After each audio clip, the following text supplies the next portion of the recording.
अखण्डमण्डलाकारं व्याप्तं येन चराचरं तत्पदं दर्शितं येन तस्मै श्रीगुरवे नमः।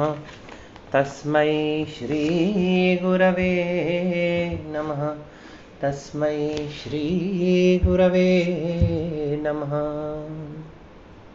प्रिय विद्यार्थियों, पिछली कक्षा में हमने देखा ब्रह्मचारियों के लिए भोजन संबंधी निर्देश थे, भिक्षाचरण संबंधी निर्देश थे कि प्रतिदिन ब्रह्मचारी को भिक्षा से अपना जीवन यापन करना चाहिए तथा एक ही घर से या एक ही प्रकार के अन्न का भोजन नहीं करना चाहिए।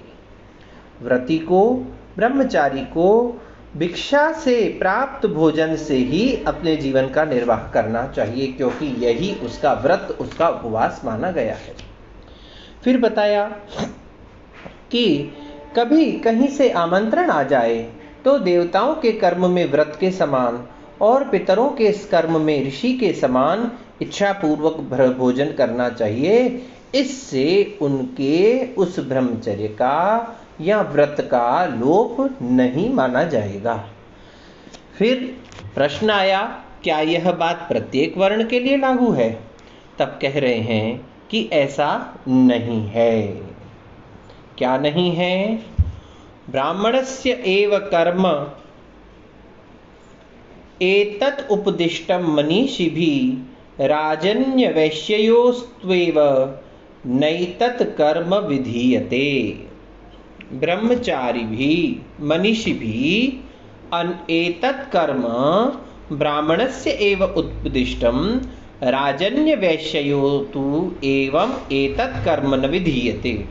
मनीषियों ने यह कर्म, विद्वानों ने यह कर्म, जो अभी हमने पिछले वाले श्लोक में चर्चा की थी, देव कर्म और पितृकर्म, देवताओं के द्वारा के लिए निमित्त किया जाने वाला और पितरों के निमित्त किया जाने वाला जो कर्म है, इसके विषय में जो विधान किया गया है कि वह इच्छानुसार भोजन कर सकता है, एतत् ब्राह्मणस्य उपदिष्टम, यह केवल ब्राह्मण के लिए कहा गया है।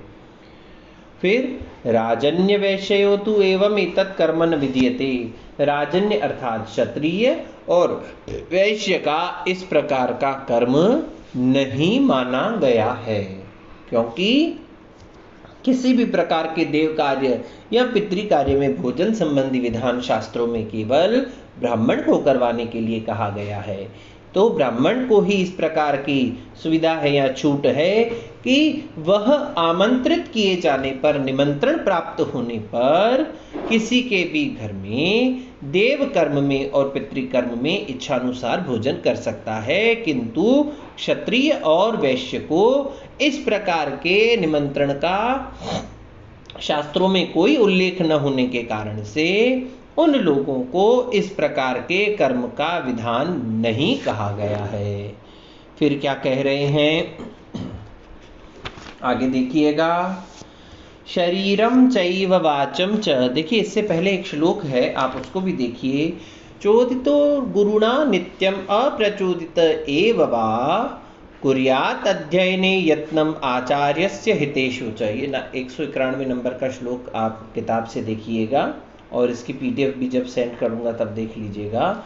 गुरुणा प्रेरितः अच्युतितः एव वा अध्ययने आचार्यस्य हितेषु च नित्यं यत्नं कुर्यात्। कह रहे हैं कि गुरु के द्वारा प्रेरित किया गया या अप्रेरित किया गया, गुरु ने अगर किसी कार्य की उसको प्रेरणा दी है, आज्ञा दी है अथवा आज्ञा नहीं दी है, तब भी ब्रह्मचारी पढ़ने में और गुरु के हित करने में नित्य ही प्रयत्न करे। ब्रह्मचारी के लिए 2 प्रकार के विशेष कर्म बता दिए गए हैं कि चाहे उसको आचार्य, उसका गुरु, उसका उपाध्याय उसको प्रेरणा दे न दे, उसको बताए न बताए, उसको आज्ञा दे या न दे, लेकिन यह उसका एक सहज स्वाभाविक कर्म होना चाहिए। क्या? ब्रह्मचारी को नित्य अध्ययन करना चाहिए और गुरु के हित में ही लगे रहना चाहिए। फिर क्या कह रहे हैं? शरीरम चैव वाचम च बुद्धि इंद्रिय मनांसि च नियम्य प्रांजलि तिष्ठेत वीक्षमाणो गुरोर्मुखम। क्या कह रहे हैं इस कान में? देखिए, शरीरम च वाचम च बुद्धि इंद्रियाणि मनांसि च नियम्य एव प्रांजलि गुरोमुखम वीक्षमाणो तिष्ठेत। शरीरम च वाचम च, शरीर को, वाचम वाणी को, बुद्धि बुद्धि को, इंद्रिय इंद्रियों को, और मनांसी मन को, इंद्रियों को, शरीर को, मन को, बुद्धि को। देखिए, कहने का तात्पर्य है 11 इंद्रियां, मन, बुद्धि, वाणी और शरीर। अब यहाँ बुद्धि इंद्रियाणी जो शब्द कहा गया है, इससे ज्ञानेंद्रिय भी हो सकता है, और इसको अलग अलग कर करके देखें तो बुद्धि और इंद्रिय और मन, ये 3 अक्षर आ जाते हैं। कहने का तात्पर्य है अपना शरीर, अपनी वाणी, अपनी बुद्धि, अपनी इंद्रियां और अपना मन, 10 इंद्रियां, 5 ज्ञानेंद्रियां, 5 कर्मेंद्रियां और 1 मन को नियंत्रित करके प्रांजलि गुरु मुखम, हाथ जोड़ करके, प्रांजलि हाथ जोड़ करके, गुरोहो मुखम वीक्षमाण, गुरु की तरफ मुख करके, मुख की ओर देखता हुआ तिष्ठेत, खड़ा रहे। जब भी शिष्य गुरु के पास जाए या गुरु कोई आज्ञा प्रदान करता रहे तो उस समय शिष्य की क्या अवस्था, क्या स्थिति होनी चाहिए, उसके विषय में बता रहे हैं कि सबसे पहले उसका मन पर किन किन वस्तुओं पर नियंत्रण होना चाहिए। तो कह दिया, एक तो शरीर पर, दूसरा कहा वाणी पर, तीसरा बुद्धि पर, इंद्रियों पर और मन पर नियंत्रण करके हाथ जोड़ करके गुरु के मुख की ओर देखता हुआ वह खड़ा रहे या गुरु की आज्ञा का श्रवण करता रहे। फिर क्या कह रहे हैं? नित्यम उद्धृत पाणी स्यात् साध्वाचार सुसंयतः आस्यतामिति चोक्तः सन्नासीताभिमुखम गुरुः। अब इसका अन्वय देखो, नित्यम उद्धृत पाणी सात्वाचार्य सुसंयतः स्यात् गुरुणा आस्यताम इति उक्तः सन गुरोः अभिमुखम आसीत्। शिष्य को नित्य ही उद्धृत पाणी, देखिए इस उद्धृत पाणी के 2 अर्थ निकलते हैं। एक तो ऊपर की ओर हाथ उठाया हुआ, एक है बाहर की ओर हाथ निकाला हुआ। तो यहाँ ऊपर की ओर हाथ नहीं है, यहाँ है बाहर की ओर। बाहर की ओर कैसे? कि जब कोई भी ब्रह्मचारी वस्त्र ओढ़ता है तो ऊपर की ओर उनको एक बिना सिला हुआ वस्त्र दिया जाता है जो ओढ़ा करते हैं, और उस समय उनके हाथ अंदर होते हैं। लेकिन जब भी वो गुरु के समक्ष रहे, अभिवादन की स्थिति में रहे, आज्ञा की स्थिति में रहे, तो वो उद्धृत पाणी रहे, अर्थात अपने हाथों को उन वस्त्रों से निकालता हुआ बाहर रखे। फिर क्या कहा? साधवाचार्य, साधुओं से संबंधित आचार को यानी सदाचार को ग्रहण करे रहे। सुसंयतः, संयमित रहे, अपने आप पर नियंत्रण स्थापित किया हुआ रहे। जब भी शिष्य गुरु के पास जाता है तो उद्धृत पाणी रहे, अर्थात हाथ जो है वह ओढ़े हुए वस्त्र से बाहर निकालकर ऊंचा की ओर रखना चाहिए। सात्वाचार्य, सदाचार का पालन करता हुआ रहे।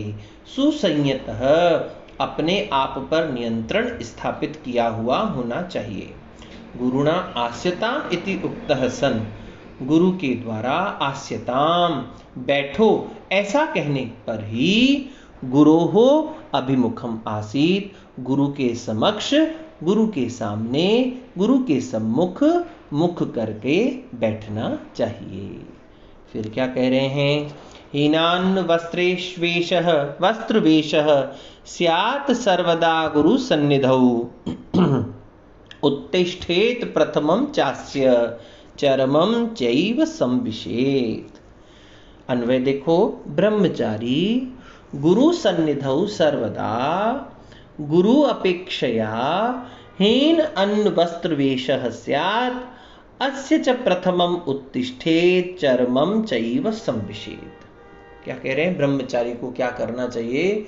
गुरु सन्निधौ, गुरु के सानिध्य में जब तक वह गुरु के पास रहे, सर्वदा हमेशा, ऐसा नहीं कि सुबह कर लिया शाम को नहीं, शाम को कर लिया सुबह नहीं, नहीं, निरंतर 24/7, 24/7 का 24 घंटे, 7 दिन 24 घंटे अर्थात प्रतिदिन सर्वदा गुरु की अपेक्षा हीन अन्न वस्त्र वेश स्यात्, ब्रह्मचारी का अन्न वस्त्र और वेश गुरु से हमेशा, गुरु की अपेक्षा, यहां देखिए हीन से तात्पर्य दो प्रकार के हैं। एक तो है कि कम वस्त्र पहने, कम भोजन करे, कम वेश में रहे, या दूसरा है सादा भोजन, सादा वस्त्र और सादा वेश रहे गुरु की अपेक्षा। क्या कह रहे हैं? ब्रह्मचारी को सदा ही गुरु के पास रहते हुए सादा अन्न, सादे वस्त्र और सादा वेश रखना चाहिए। अस्य च प्रथमम उत्तिष्ठेत, और अस्य च, इसके अर्थात किसके? गुरु के उठने से पहले ही उठ जाना चाहिए, तथा क्या करना चाहिए? चरमम चैव संविशेत, यहां पर कुछ स्थानों पर परमम भी आ जाता है, यानी परम यानी बाद में, और चरम यानी अंत में, सारे कार्य समाप्त कर ले, गुरु इत्यादि सो जाएं, उसके पश्चात अंत में ही सोना चाहिए। गुरु से पहले उठना चाहिए और गुरु के पश्चात सोना चाहिए। देखिए यहाँ रामचरितमानस इत्यादि ग्रंथों में भी इस बात का वर्णन है कि जब राम और लक्ष्मण जो है वह गुरु के आश्रम में रहते थे तो किन किन नियमों का पालन करते थे। देखिए पहले भी आया है कि सुबह सुबह उठ करके गुरु को, माता पिता को प्रणाम करना चाहिए। तो वहाँ रामचरितमानस में भी कहा गया है, प्रात समय उठकर रघुनाई, मात पिता गुरु ना, प्रात समय उठकर रघुनाथा, मात पिता गुरु ना वही माथा, माता पिता और गुरु को प्रणाम करते हैं। फिर आगे जब वो आश्रम में गुरु के पास रहते हैं, गुरु की सन्निधि में रहते हैं, तो इस बात की पुष्टि वहां भी आती है कि गुरु से पहले उठना चाहिए और गुरु के बाद में सोना चाहिए। तो वहां क्या वर्णन आया है? गुरु से पहले जगतपति, जागे राम सुजान। गुरु से पहले जगतपति, संसार के स्वामी होते हुए भी गुरु से पहले ही जागे राम सुजान, जो राम है, जो सज्जन राम है, वह गुरु से पहले उठ जाते हैं। तो देखिए ये ब्रह्मचारियों के लिए केवल निर्देश ही नहीं है, हमारी शास्त्र परंपरा भी इस बात को प्रमाणित करती है कि इन नियमों का पालन प्रत्येक विद्यार्थी, चाहे वो साधारण व्यक्ति हो या असाधारण व्यक्ति हो, गुरु के पास जाने के पश्चात, चाहे वह किसी बहुत बड़े ब्राह्मण का पुत्र हो, किसी बहुत बड़े मठाधीश की संतान हो, या उनकी उत्तराधिकारी हो, या कोई भी बहुत अधिक धनी व्यक्ति हो, राजा हो, सेठ हो, श्रेष्ठी हो, कोई भी हो, लेकिन गुरु के पास जाकर के सबकी स्थिति वही समान होनी चाहिए, क्योंकि सब उस गुरु के शिष्य हैं। तो गुरु के सामने वह साधारण अन्न, साधारण वस्त्र और साधारण वेश में ही रहे, और उसका अन्न, वस्त्र और वेश हमेशा गुरु की अपेक्षा न्यून रहना चाहिए, और गुरु के शयन के पश्चात ब्रह्मचारी को शयन करना चाहिए, तथा गुरु के उठने से पूर्व ही ब्रह्मचारी को उठ जाना चाहिए। इसके पश्चात ब्रह्मचारियों के लिए और क्या निर्देश दिए गए हैं, उनको और किस किस नियम का पालन करना चाहिए, क्योंकि यह बहुत आवश्यक है कि जब ब्रह्मचारी जीवन में ही जिन जिन नियमों की, जिन जिन कायदे कानून की, जिन जिन प्रकार के व्रत नियमों की अगर उस ब्रह्मचारी को आदत पड़ जाएगी, वह सब चीजें उसके अभ्यास में आ जाएंगी, तो जीवन में, अन्य आश्रमों में, अन्य प्रकार की परिस्थितियों में, जीवन के अन्य प्रकार के भागों में उन्हें कभी भी किसी भी प्रकार की समस्या का सामना नहीं करना पड़ेगा। और ब्रह्मचारियों के लिए महर्षि मनु ने क्या निर्देश दिया है, इसके विषय में हम चर्चा करेंगे अगली कक्षा में। तब तक के लिए ओम शम।